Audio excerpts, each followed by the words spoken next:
When Congressman Eric Swalwell of California performed the ceremonial role of gaveling in the House on January 6, 2021, he had no idea what was coming. Within hours, supporters of President Donald Trump stormed the Capitol, trying to block Congress from certifying Joe Biden as the winner of the 2020 election.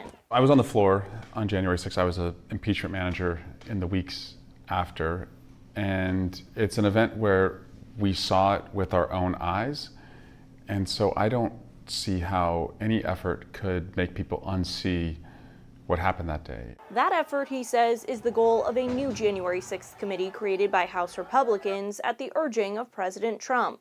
House Speaker Mike Johnson has said the panel would counter the, quote, false narratives of the January 6th committee created by Democrats, which blamed President Trump for the riot that day. Some Republicans have been trying to blame then-Speaker Nancy Pelosi for security failures, a claim debunked by many fact-checkers. Swalwell will serve as the top Democrat on the new committee, along with two other Democrats known for being skilled partisan warriors, Florida Congressman Moskowitz and Texas Congresswoman Jasmine Crockett. It's a role I wish we didn't have to play, but I also recognize that there's a whole generation of Americans who were in middle school or high school when January 6th happened, and they have a president now who's trying to rewrite what happened that day. So I see it as like a responsibility for history's sake and the officer's sake that the true version is told, but also so we don't repeat it. The committee will have subpoena power, as did the last panel, but Swalwell said Democrats plan to pursue any subpoena that was not honored during the first investigation.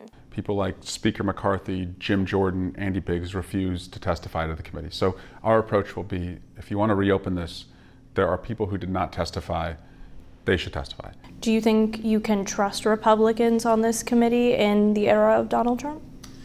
I worry that they have no independence here, that they are, completely beholden to what Donald Trump wants this committee to produce. And so that's why I'm not going to let, Trump and his version prevail over the truth. And I'll be dogged about that.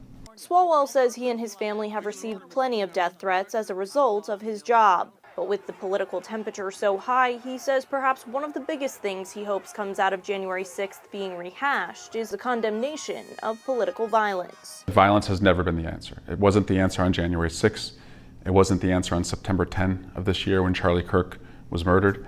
It has never been the answer in America. And if there's one thing we agree on that comes out of this committee, I hope it's every member can say that out loud at the first hearing and the last. A date for the committee's first hearing has yet to be set.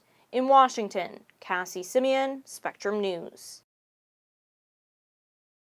Thanks for watching our YouTube channel. Let Spectrum News be your resource for balanced, in-depth political coverage. And click the subscribe button here. You can also download our app and watch us on TV to learn more about the candidates, where they stand on the issues, and more. We'll see you then.